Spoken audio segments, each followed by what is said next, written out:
స్తుతి చేయవే మనసా దేవ సంస్తుతి చేయు జీవమాయ దేవుని పావన నామమును తెచ్చుమా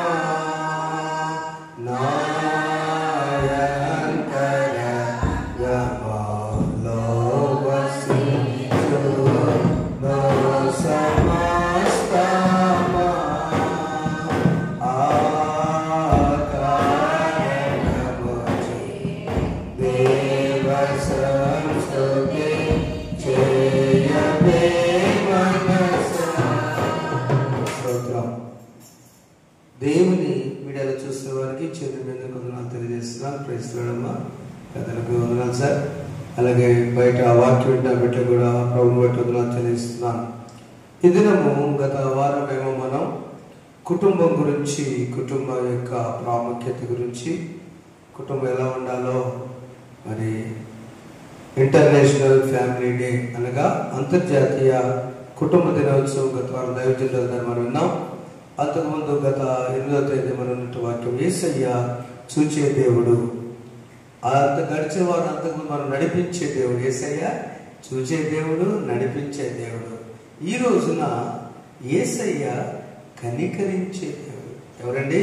కనికరించే దేవుడు. ద్వితీయోపదేశకాండం మనం చదవన వాక్య భాగంలో నుంచి ద్వితీయోపదేశకాండం 4వ అధ్యాయం 31వ వచనంలో మనం నీ దేవుడని యెహోవా నిన్ను చెయ్యి విడువడు చేయడు,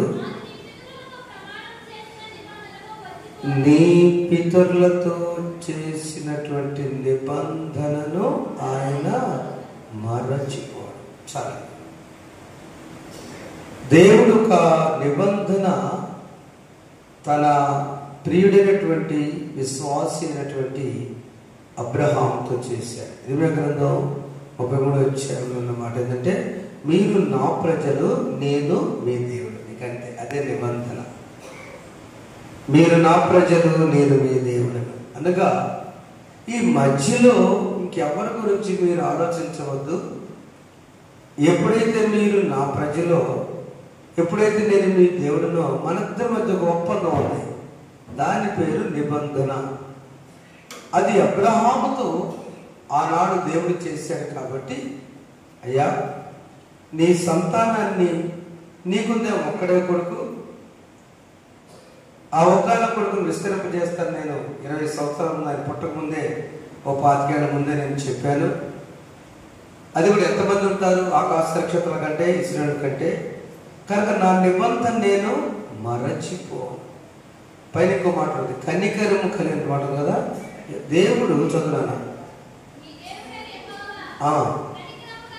నీ దేవుడైన యెహోవా కనికరము గల దేవుడు కనుక నిన్ను చెయ్యి విడువడు. ఎంత ప్రేమ దేవుని కంటే, మనం చిన్న పిల్లలు నడుస్తూ ఏదైనా బాగా రైల్వే స్టేషన్లో, బస్ స్టాండ్లో, లేదా ఎక్కువ జనసాంద్రత ఫంక్షన్లో ఉన్నప్పుడు ఆ చిన్నపిల్లలు చేయి వదిలిపెడతామా? ఒకవేళ విడిచిపెట్టి వాళ్ళకి అప్పగిస్తాం. అవునా? అవునమ్మా, కరెక్టే కదండి. ఒకవేళ నువ్వు బిజీ ఉన్నా జాగ్రత్త, 100 మందిలో కూడా పిల్లవాడు జాగ్రత్త, పిల్లవాడు జాగ్రత్త అని. ఎందుకు? చెయ్యి కనుక మనం విడిచిపెడితే తను ఎటు వెళ్తాడో తెలియదు. దేవుడు చెయ్యి విడువడు. సిలువ పైన యేసయ్య తనేం చేశాడంటే, ఎప్పుడైతే 3 మాటలు పలికిన తర్వాత 4వ మాటలు ఏమన్నాయంటే, దేవా నా దేవా నన్నేలా విడచితివి.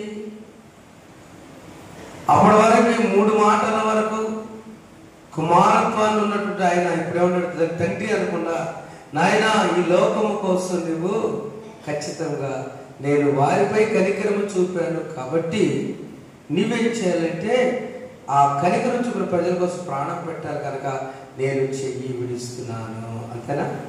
దేవుడు మనపైన కనికరము చూపాడు, మనపైన కనికరం చూపాడు కాబట్టి తన ప్రేమ. అందుకని దేవుడు కనికరము గల దేవుడు.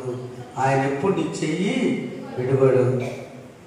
నీ చేతితో నన్ను పట్టుకో, నీ ఆత్మతో నన్ను నడుపు, తీపిచితిలో తీయను నేను అనుక్షణము, నన్ను చెక్కుము, తీపిచితిలో తీయను నేను అనుక్షణము, నన్ను చెక్కుము. పాపిని నేను తండ్రి పాపయోగిను పడితిని నివరితుము, శుద్ధి చేయుము కొందరి నీదు ప్రేమలో నివరితుము, శుద్ధి చేయుము కొందరి నీదు ప్రేమలో కొందరి నీదు ప్రేమలో. ఘోరమైన పాపం చేసిన వ్యక్తి రాస్తున్నాడు, అయ్యా నేను ఊబిలో పడిపోయాను కనుక ఆ ఊబిలో మునిగిపోకుండా నీ చేయితో నన్ను పట్టుకో. ఆయన ఏమంటాడు ఇక్కడ? ద్వితీయోపదేశకాండము 4వ అధ్యాయము 29వ వచనంలో ఆయన అన్నమాట ఏంది? అయ్యో నీ దేవుని యెహోవాను మీరు వెదకనీయగలరా, నీ పూర్ణ హృదయంతో నీ పూర్ణాత్మతో వెదకడం ఆయన నీకు ప్రత్యక్షం. నీకు బాధ కలుగునప్పుడు అంత్య దినంలో నీకు దేవుడిని యెహోవా వైపు తిరిగినలా, ఆయన మాట వినేలా నీ దేవుడిని యెహోవా కనికరం దేవుడిగా నిన్ను చెయ్యి విడవండి, నిన్ను ఆశ్రయించి మనపై కనికరం చూపే దేవుడట. అంత్య దినములలో చూడండి, ఒక అమ్మాయి ప్రార్థన చేశారు. అంత్య దినాలు ఒక రకంగా చెప్పాలి, అంత బాగుందిలే పర్లేదే, యుద్ధం పోయింది అనుకుంటే అవునా, మళ్ళా కరోనా ఏమిటిది, అయ్యో ఎక్కడ వచ్చినా మనం ప్రార్థన చేయడానికి ఎప్పుడు అంశం ఉండాల్సిందేనా? ఏమంటారా? దేశం గురించి ప్రార్థన చేసి మన దాకా మన దేశం గురించి మర్చిపోయాం కదా, అవునా? ఎలా అది బ్రేక్ ఫర్ ద కంట్రీ మర్చిపోయాం. దేశం గురించి యుద్ధాల్లో ఉన్నారు మిలిటరీ వాళ్ళు, అయ్యా వందల మంది చనిపోయారు. నిన్న పేపర్ చూస్తున్న ఇజ్రాయెల్ గాజా చేసరికి వాళ్ళు కొంతమంది చచ్చిపోయారు. ఇలాంటి పరిస్థితులు మళ్ళీ ఏంటి, మళ్ళీ ఉప్పినలాగా ఆయన అంత్యదినంలో ఉన్నప్పుడు మనం ఏం చేయాలంటే పూర్ణ హృదయంతో ఆయన వెతకాలి, అంత్యం దేవుని వైపు ఆయన మాట వినాలి, తిరగాలి. అది పాయింట్. అక్కడ వింటున్నాం, వెతుకుతున్నాం, కానీ తిరగట్లా. అవునమ్మా, 3 చేయాలి. పూర్ణ హృదయంతో ఆయనను వెతకాలి. Number 2 search Jesus. నెంబర్ 2 ఆయన మాట వినాలి. ఎప్పుడు కనికరం వస్తాడని చెప్తున్నాను. 3వది ఆయన వైపు తిరగాలి. యేసయ్య కనికరము ఎలా ఎవరి మీద చూపించాడంటే, అలా తిరిగిన వారు, అలా వెతికిన వారు, అలా ఆయన మాట విన్నవారు. మత్తయి సువార్త, పరిశుద్ధ మత్తయి రాసిన సువార్త 14వ అధ్యాయము 13, 14 వచనాలు మనం చూసినట్లయితే శిష్యులతో ఆయన చెప్తున్నాడు, యేసు సంగతి విని ఎక్కి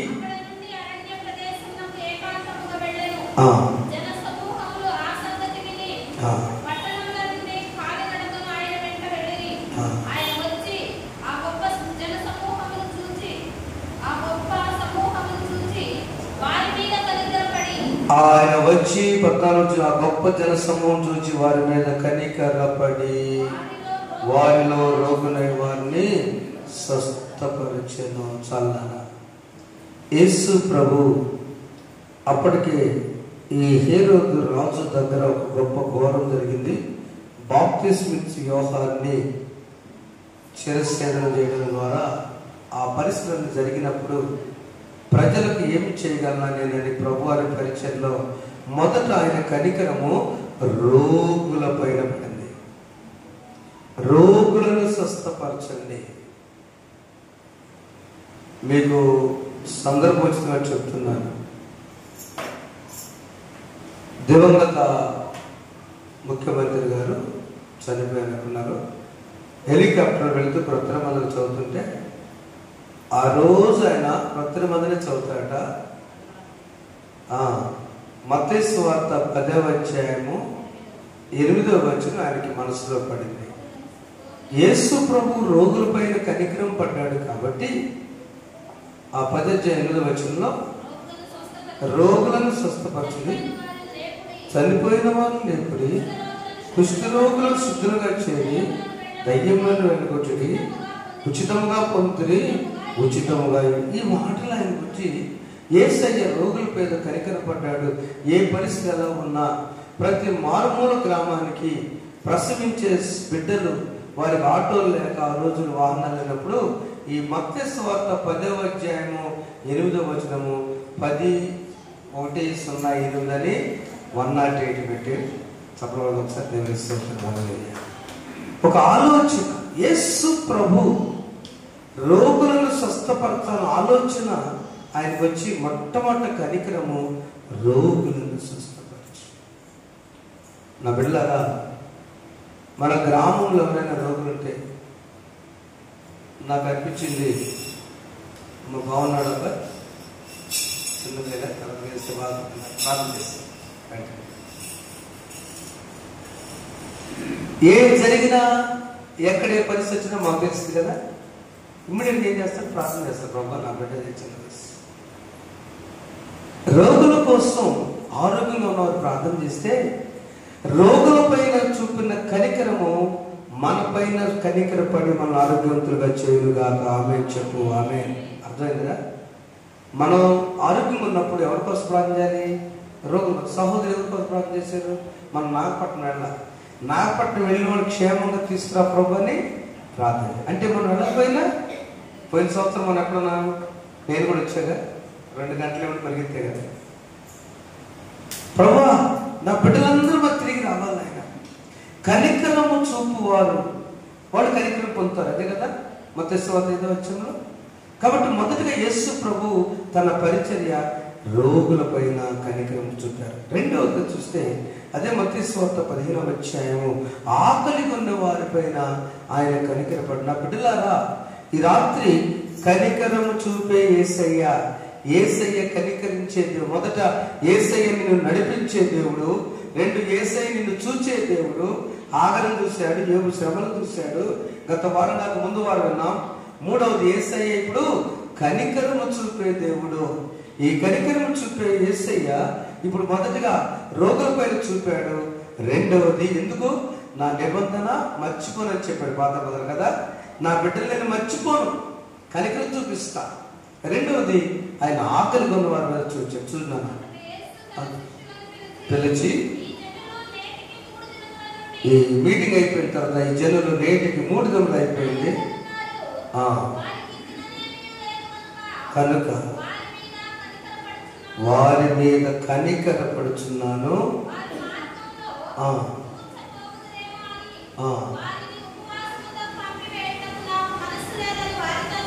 చెప్పగా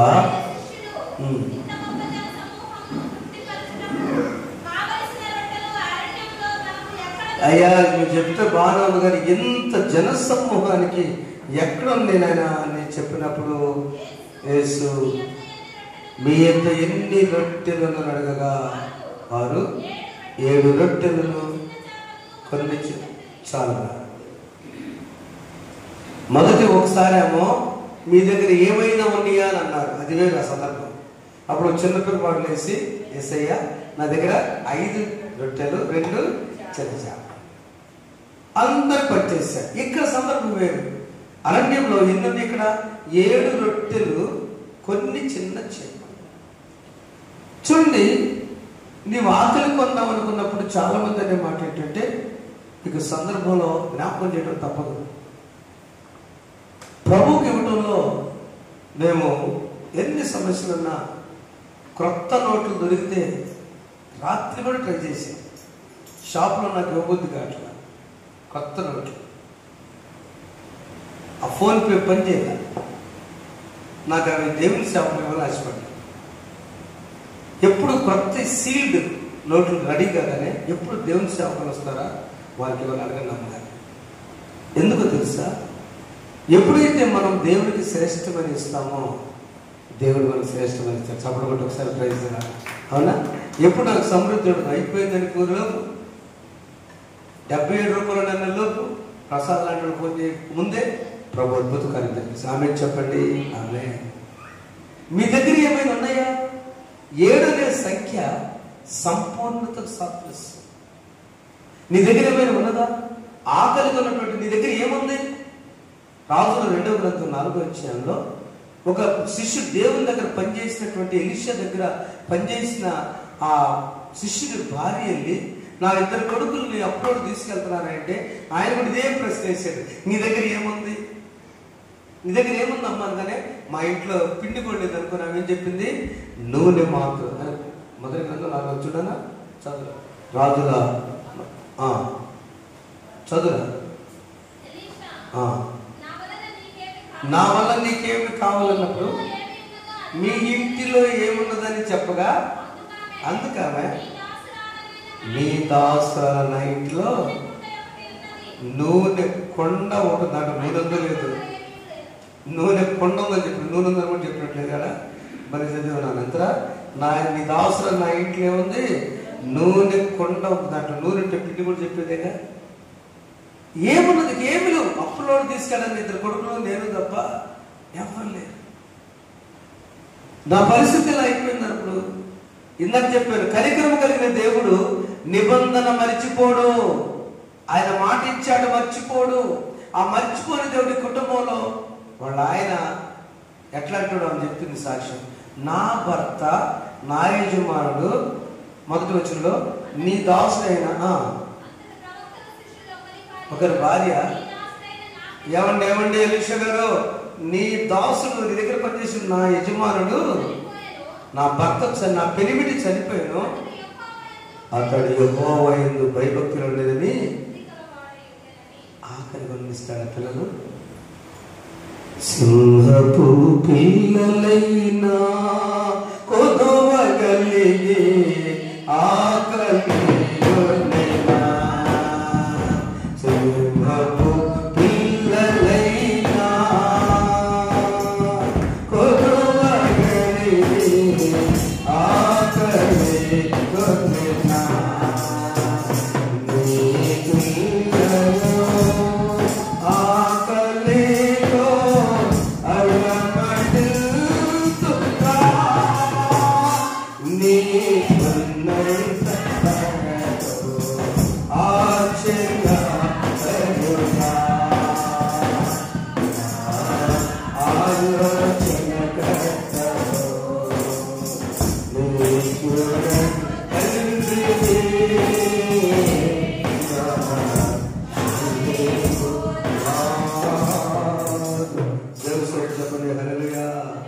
కనికరించే యేసయ్య ఎవరమ్మా? కనికరించే దేవుడు కదా. అన్నాడు అబ్రహాం చేసిన నిబంధన నేను మర్చిపోను, నీ చేయి పట్టుకుంటా. అది మర్చిపోక ద్వితీయోపదేశకాండం చెప్పిన మాట. నీ చేయి పట్టుకుంటాడు, మర్చిపోడాలి. రోగుల పైన కనికరం చూపాడు. రెండవది ఆకలి ఉన్న వారిని అక్కడ ప్రభువారు స్తోత్రం చేసి 7 రొట్టెలు కొన్ని చేపల్ని సమృద్ధిగా భుజింపు చేశాడు. ఇక్కడ కుటుంబం దెబ్బతిందనుకుంటే భక్తి కలిగిన యజమానుడు చనిపోయినా అక్కడ అప్పులు పోయినాయి, ఆ నూనె కొడాలన్నీ తెప్పేసింది. మాకు తెలుసు సంగతి కదా. ఎంత గ్రేట్ గాడ్, ఎంత కనికరించాడు. మూడవదిగా చూస్తే ఆయన విధవరాలి పక్షముగా కనికరం చూపేదాడు. లూకాసు వార్త 7వ అధ్యాయము 13వ వచనం చూస్తే ఇప్పుడు చదివినా కూడా విధవరాలే. 4వది ఆయన తప్పిపోయిన కుమారుని పక్షముగా కనికరం చూపే దేవుడు. ఆమె ఎందుకు కనికరపడి అంతే ఏడవద్దని ఆమెతో చెప్పి, ఒకవేళ కుటుంబంలో రాజుల గ్రంథంలో ఎలీషా శిష్యుడి దగ్గర అప్పుల బాధలు, ఆర్థిక సమస్య పైన కనికరం చూపాడు. అసలు మరణం ఏమొస్తే కూడా ఇక్కడ కనికరం చూపాడు. అంటే అర్థం ఏంటి? ఆయన ఎప్పుడు ఆయన నిన్ను చూస్తున్నాడు, ఎప్పుడు ఆయన నిన్ను నడిపిస్తున్నాడు, ఎప్పుడు ఆయన నీ పైన కనికరం చూపుతున్నాడని నమ్మాలండి మనం. చివరిగా ఆయన ఎవరంటే తప్పిపోతే మళ్ళా తెలుసుకుని అడిగితే తిరిగి వచ్చి కనికరించు. లూకాసు వార్త 15వ అధ్యాయము 20వ వచనంలో ఆ తండ్రి నుంచి దూరమైన కుమారుడు తన తప్పును తెలుసుకుని వచ్చినప్పుడు తండ్రి క్షమించి అనే మాట అనకుండా వాని మీద కనికర పడి ఏమన్నాడు అక్కడ, వడింకలు దూరముగా ఉండగా తండ్రి వాడిని చూచి కనికర పడి పరుగెత్తి వాడి మెడ మీద పడి ముద్దు పెట్టి ఉంచిపోయినమా. మనం కూడా దేవునికి కొన్నిసారి దూరం అవుతాం. అమ్మగారిని నన్ను దేవుడు 21వ తేదీ అంటే 3 రోజులు అవుతుందా, నేను కాక మొన్న 100 సంవత్సరాల శతవార్షికోత్సవ లూథరన్ దేవాలయం గొల్లపాడు. ఆ దేవాలయం పేరు మన క్రీస్తు లూథరన్ దేవాలయం పునరుద్ధాన లూథరన్ దేవాలయం. అమ్మగారిని 100 సంవత్సరాలు కాబట్టి అమ్మగారు 100వ కీర్తన మాట్లాడి ఒక ప్రశ్న వేసారు అందరికి. రేపు ఆదివారం చూద్దాం, మళ్ళీ చెప్తా. ఎవరైనా ఈ 100 వారాలు ఈ 2 సంవత్సరాల్లో 100 వారాలు ప్రార్థనకి వచ్చిన వాళ్ళు ఉన్నారా? మొత్తం 104 వారాలు, సంవత్సరానికి 52 వారాలు. ఎవరు ఉన్నారు అనగానే ఎవరుంటారు? పనులు వస్తాయి, బంధువులు వస్తారు, అవునా? బాగోదు, ఆయన నీరసం ఉంటుంది, సమస్యలు ఏం చెప్పమంట, ఏం ప్రార్థన అమ్మంటారు, అంతేగా ఇన్నిసార్లు చెప్తారు. ఎవరు అట్లా అమ్మగారు వేదన పడి ఉంటే కొంచెంసార్లు పాస్టర్ గారు కూడా రాజువారు వెనకుండి ఆ పాస్టర్ గారు చేయెత్తాడు. అమ్మయ్యా నాకన్నా ఒకటి దొరికారు అనుకుని అమ్మగారు 1000 పదాలు ఇచ్చేసారు. చదవడం ఒకసారి తెలుస్తుంది. 1000 పదాల కోసం కాదు, అన్ని వారాలు దైవజనుడికి ఆరోగ్యం ఇచ్చింది. మనము దేవుని సన్నిధిలో నువ్వు ఆశ్రయించబడాలంటే, నువ్వు కనికరము పొందాలంటే, నీకున్న పనులు భారం అదో ఇదని చెప్పుకోవడం కాదు. దేవుని కనికరం ఎప్పుడు వస్తుందంటే, ఎప్పుడైతే నేను ఏం చేస్తున్నానో పొరపాటు, ఆ పొరపాటు తెలుసుకొని తప్పైన కుమారుడు తెలుసుకుని వచ్చాడు. చాలాసార్లు చెప్పుకున్నాం మనం. ఈ రోజు కోణంలో మనకి ఏంటంటే, తాను తెలుసుకొని మళ్ళీ అక్కడికే వచ్చాడు. నువ్వు దేవాలయాన్ని కనుక మనకు నీ కనికరం కావాలంటే యేసు ప్రభు దగ్గర తెలుసుకొని ఆయన వచ్చినప్పుడు నా కొన పనులు ఏం చేశాడు? ఆయన మెడ మీద పడి ముద్దు పెట్టుకొని కనికరం. నా ప్రియమైన బిడ్డలారా, అబ్రహాముతో చేసిన నిబంధన, ఆయన కనికరము ఎట్లా ఉంటుంది తెలుసా? నీ ఊబిలో పడితే లేవనెత్తావు. దివ్యపుస్తకం చదువుకున్నా కదా, నువ్వు అంత్య దినాల్లో ఆయన లేవనెత్తాడు. నీ చేయి నువ్వు నడవలేవు, ఆయన చూస్తున్నాడు. నడిపించే దేవుడు నమ్మాలి. గొర్రెల కాపరి నడిపిస్తున్నాడు, ఆయన నడు చాలు. రెండోది ఆయన చూచే దేవుడు, మూడోది ఆయన కనికరించే దేవుడు. ఈ కనికరం మనకు కావాలంటే మనం ఏం చేయాలి? ఆయన వెదకాలి, ఆయన మాట వినాలి, ఆయన వైపు తిరగాలి. తప్పేరు కుమారుడు విన్నాడు, వెతికాడు, తిరిగి వచ్చాడు లేదా? తిరిగి మళ్ళీ వచ్చాడు కదా. అలా మనం కూడా వద్దాం, కనికరం పొందాం. అలా నడిపించినకు పరిశుద్ధాత్మ దేవుడు మనకు సహాయం చేయను కాక. ఆమె అందరూ లేచిపోదాం. నా తండ్రి నన్ను చూచి పరుగెడుతూ ఏతించి నాపై బడి నవజీవమును గూర్చి ఇంటికి తోడ్కొని వెళ్ళి నన్ను దీవించెను. నా జీవిత కథ ఎంత యేసు ప్రేమకు కథను సాక్ష్యమయ్యుండును. నా జీవిత కథ ఎంత యేసు ప్రేమకు కథను సాక్ష్యమయ్యుండును. మార్గము చూపుము నీతికి నా మాధుర్య ప్రేమ ప్రపంచ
కనికరం చూపే దేవుడు ఆయన. యేసయ్య కనికరించే దేవుడు.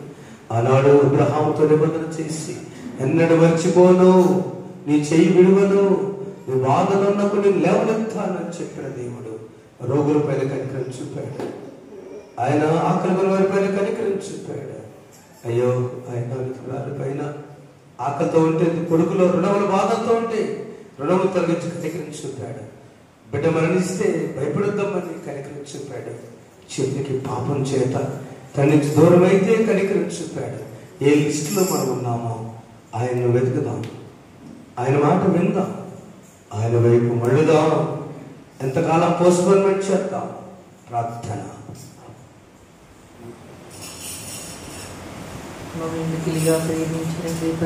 తండ్రి, స్తోత్రం. వారి పాదములకు వందనములు, స్తుతులు, స్తోత్రములు, స్తోత్రములు ప్రభువా. దేవాలయం యొక్క మీ మాసపు జ్ఞాపన ప్రార్థన కూడికలు మమ్మలందరినీ ప్రభువా పాల్గొన చేసి మీ యొక్క అమూల్యమైన వాక్కులతో మా హృదయాన్ని నింపిన తండ్రి, స్తోత్రములు, స్తోత్రములు, స్తోత్రములు ప్రభువా. దేవా తండ్రి యొక్క జ్ఞాపన ప్రార్థనలో మా బిడ్డలు చేసిన విజ్ఞాపన మీరు ఆనందించినందుకే మీకు స్తోత్రములు ప్రభువా. ముఖ్యంగా నా తండ్రి ప్రభువా, ఇది నాన్న మా బిడ్డలు మా తండ్రి నాగపట్నం వెళ్ళి ఉండగా వారికి ఇచ్చిన క్షేమకరమైన ప్రయాణాలను బట్టి మీకు స్తోత్రములు. దేవా తండ్రి అక్కడ కూడా మా తండ్రి మీ యొక్క క్షేమము, మీ యొక్క కనికరము వారి మీద ప్రోక్షింపచేస్తున్నాం. మీకు స్తోత్రములు ప్రభువా. ఇది నాన్న మీరు కనికరం చూసే దేవుడు అని ప్రభువా మీరు మాకు తెలియపరిచినందుకే మీకు స్తోత్రములు ప్రభువా. కనికరింపు గలవారు శ్రమలు వారు కనికరింపబడుతున్న సెలవిచ్చారు. మాకును కూడా ప్రభా కనికరపడుట, కనికరం అంటే ఎలా చూపించాలో మీరు మాకు నేర్పించమని ప్రార్థిస్తున్నాము. మీకు స్తోత్రములు, స్తోత్రములు ప్రభా. దేవా తండ్రి, దేవాతని బీదల పట్ల మీరు కనికరం చూపే దేవుడు తండ్రి. ఆహారం లేని వారికి ఆహారం చేసే దేవుడు తండ్రి ప్రభా. దేవా తండ్రి ఆర్థిక పరిస్థితుల మీద ప్రభా తలెత్తిన వారి మీద కనికరం చూపే దేవుడు తండ్రి. మీకు స్తోత్రములు. మా సంఘంలో ప్రభా దేవా తండ్రి మా కుటుంబాల్లో ప్రభా ఉన్నటువంటి ఆర్థిక పరిస్థితులన్నిటినీ మీ హస్తాల్లో పెడుచున్నాం తండ్రి. ఒక్కసారి నా తండ్రి మీ యొక్క కనికరం గల చూపును మా తండ్రి దయచేసి ప్రభా తండ్రి కప్పుల వారి నుండి ప్రభా ఆ దినాల్లో మా తండ్రి ప్రవక్తల శిష్యున భార్య యొక్క బిడ్డలను మా తండ్రి భార్యను రక్షించిన తండ్రి మీకు స్తోత్రము. ఆ విధంగా ప్రభా మా కుటుంబాల్లో ఆర్థిక ఇబ్బందులను ప్రభా దేవా తండ్రి కుటుంబ సమస్యలన్నిటిని ప్రభా మీరు తొలగించమని ప్రార్థిస్తున్నాము ప్రభా. మీకు స్తోత్రములు. దేవా ఎవరికి చెప్పుకోలేని వేదనతో ఉన్నటువంటి మా దేవా తండ్రి సంఘ బిడ్డలందరిని బట్టి ప్రార్థిస్తున్నాం. దేవా తండ్రి ఆంతర్యాన్ని చూసే దేవుడు తండ్రి మీకు స్తోత్రములు. దేవా తండ్రి వారి అంతరంగంలో ప్రభు ఏవే బాధలు ఉన్నాయో, వేదనలు ఉన్నాయో ప్రభా వారి మీద కనికరపడి ప్రభా దేవా తండ్రి వారిని రక్షించమని ప్రార్థిస్తున్నాం. వారి ప్రార్థన ఆలకించండి. ముఖ్యంగా నా తండ్రి ప్రభా దేవా తండ్రి మేము నా తండ్రి మీ వైపు చూస్తూ ప్రభా మిమ్మల్ని వెతికి ప్రభా మేము కనికరం పొందుకున్నట్లుగా మీకు ఆత్మతో మమ్మల్ని నింపమని ప్రార్థిస్తూ దేవతని మరొక వారం వరకు మమ్మల్ని కాపాడమని మాకు విజ్ఞాపనలన్నింటినీ ప్రభా మీ మహిమలో తీర్చమని ప్రార్థిస్తూ దేవా తండ్రి మా బిడ్డలు మా తండ్రి అర్పించినటువంటి అర్పణను దయతో కైకొనమని వారికి రావాల్సిన దీవెనలను సకాలంలో వారికి దయచేయమని ప్రార్థిస్తూ కనికరం చూపించడం మాకు నేర్పించమని సమస్తము మీ చేతికి అప్పగించుకుంటూ నజరేయుడైన యేసుక్రీస్తు నామములో అడిగి వేడుకొని ప్రార్థిస్తున్నాము తండ్రి. ఆమేన్. పరలోకమందున్న మా తండ్రి, నీ నామము పరిశుద్ధపరచబడుగాక, నీ రాజ్యము వచ్చుగాక, మీ చిత్తము పరలోకమందు నెరవేరునట్లు భూమి యందు నెరవేరునుగాక. మా దినము దయచేయండి. మా యెడల అపరాధములు చేసిన వారిని క్షమించిన ప్రకారం మా అపరాధములను క్షమించు. శోధనకు తేక దుష్టులను తప్పించు. రాజ్యము, శక్తియు, మహిమయు నిరంతరం నీవే ఉన్నవి. ఆమేన్. మన తండ్రి అయిన దేవుని ప్రేమ, ప్రభువైన యేసుక్రీస్తు వారి కృప, పరిశుద్ధాత్మక దేవుని సహవాసం ఇప్పుడు సదాకాలం మీకు మీ కుటుంబాలు ఇక నేను సమస్తమునకు తోడేయును గాక. ఆమేన్. నిన్ను నేను విడువను దేవా, నీవు నన్ను దీవించు వరకు. నిన్ను నేను విడువను, నిన్ను నమ్మిన వారు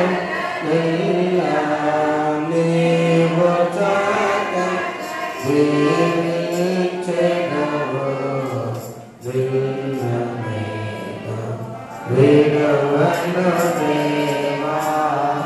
ఆమేన్. ఒక్క నిమిషం మౌనంగా ఉందాం. Praise Lord. వీళ్ళని పొందనాలు. వివాహ ప్రకటన. పల్నాడు జిల్లా దాచేపల్లి మండలం ఇరికేపల్లి గ్రామవాసులు శ్రీ బేడకొండ చంద్రశేఖర్ గారు, శ్రీమతి శారదయ్య గారి యొక్క